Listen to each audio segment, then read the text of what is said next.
Dataran tinggi Golan, kawasan strategis yang akan direbut Israel dari Suriah, kembali menjadi sorotan dunia. Baru-baru ini, Perdana Menteri Israel Benjamin Netanyahu mengumumkan rencana ambisius untuk menggandakan jumlah pemukiman Yahudi di wilayah ini.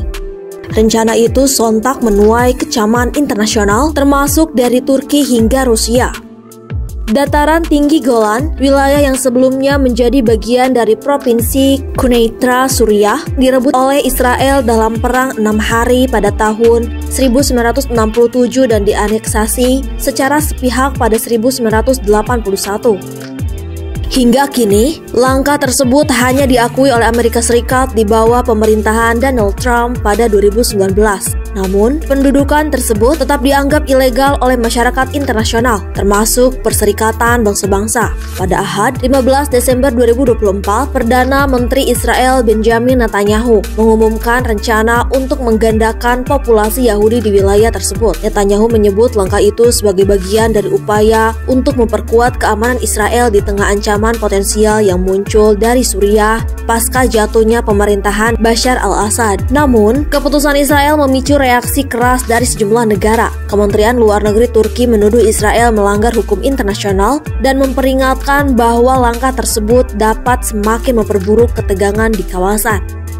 Selain Turki, Rusia turut menyuarakan keprihatinannya. Wakil Menteri Luar Negeri Sergei Ryabkov memperingatkan agar Israel tidak mabuk peluang dari krisis di Suriah. Ia menegaskan aneksasi dataran tinggi Golan tidak dapat diterima dan menyerukan Israel untuk kembali mematuhi perjanjian pelepasan 1974. Ketegangan di wilayah tersebut semakin meningkat setelah pasukan pertahanan Israel atau IDF menginvasi zona penyangga antara Suriah dan dataran tinggi Golan awal bulan ini. Langkah itu dilakukan dengan alasan mencegah elemen teroris, termasuk kelompok jihadis Hayat Tahrir al-Syam, dari mendekati perbatasan. Namun, serangan udara Israel yang menyasar lapangan udara, baterai anti pesawat, dan depot senjata di Suriah justru memicu kecaman lebih lanjut.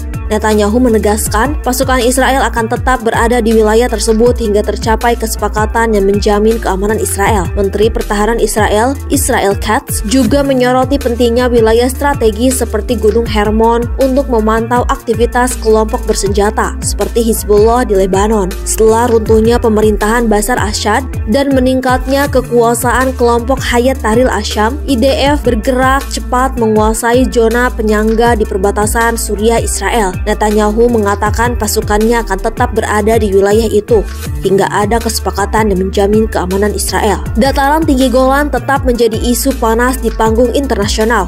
Amerika Serikat, satu-satunya negara yang mengakui kedaulatan Israel atas wilayah ini, terus mendukung langkah Yerusalem Barat. Namun, kecaman global dan desakan untuk kembali pada hukum internasional semakin menggema. Langkah Israel untuk memperluas pemukiman di dataran tinggi Golan memunculkan kekhawatiran akan potensi eskalasi konflik di wilayah yang sudah rapuh. Dengan kecaman internasional dari Turki hingga Rusia, akankah dunia menyaksikan upaya serius untuk menurunkan tensi di Timur Tengah?